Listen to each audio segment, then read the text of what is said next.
শব্দটা অনেক পরিচিত একটি শব্দ। অনেকে এই শব্দটাকে খুবই বাজে, নোংরা বা নেতিবাচক হিসেবে নিয়ে থাকেন।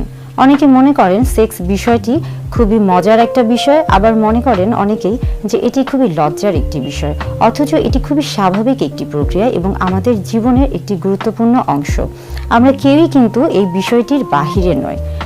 আমাদের সকলকেই সেক্স সম্পর্কে একটা সম্পূর্ণ ভালো ধারণা থাকতে হবে। অনেকেই দেখা যায় যে বিভিন্ন জনের কাছ থেকে বিভিন্ন ধরনের ধারণা নিয়ে আসে এবং সেই ধারণাগুলো ভ্রান্ত ধারণা হয়ে থাকে, যার প্রভাব যেমন তার যৌন জীবনেও পড়ে এবং একটা সময় কিন্তু এর ফলে তার শারীরিক জীবনেও বেশ কিছু নেতিবাচক প্রভাব পড়ে।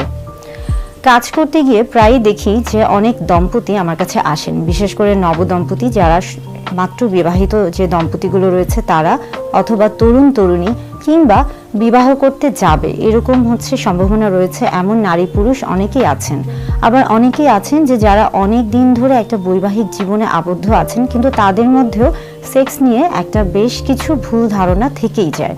এই ভ্রান্ত ধারণাগুলোকে ভাঙার জন্য আসলে আমাদের সবার উচিত সেক্স সম্পর্কে একটি সঠিক ধারণা দেওয়া। আমি যেহেতু একজন ফিজিশিয়ান এবং একজন ক্লিনিক্যাল সোশ্যাল ওয়ার্কার, আমার মনে হয়েছে যে আমার একটি সামাজিক দায়বদ্ধতা রয়েছে এই বিষয়গুলোকে আপনাদের সামনে তুলে ধরার।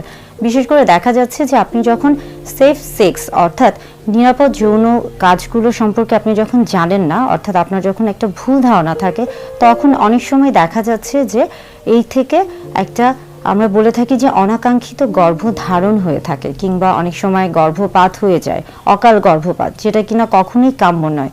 এবং এর ফলে একজন মা ও শিশুর জীবনে যেমন ক্ষতিগ্রস্ত হয়ে থাকে, তেমনি কিন্তু ওই পরিবার, সমাজ কিংবা রাষ্ট্রের কাছেও কিন্তু সেটা একটা বোঝার মতো হয়ে যায়। সেফ সেক্স সম্পর্কে জানতে হলে অবশ্যই সেক্স এডুকেশন সম্পর্কে জানতে হবে এবং এই বিষয়ে অবশ্যই খোলামেলা কথা বলতে হবে। ভয় বা লজ্জা বা জড়তাকে ভুলে যেতে হবে এবং এটাকে শিক্ষণীয় একটা বিষয় হিসেবে ধরে রাখতে হবে বা মনে করতে হবে। সবচেয়ে গুরুত্বপূর্ণ একটি বিষয় হচ্ছে সুস্থ যৌন জীবনের অভ্যাস গড়ে তুলতে হবে এবং সুন্দর জীবন উপভোগ করতে হবে।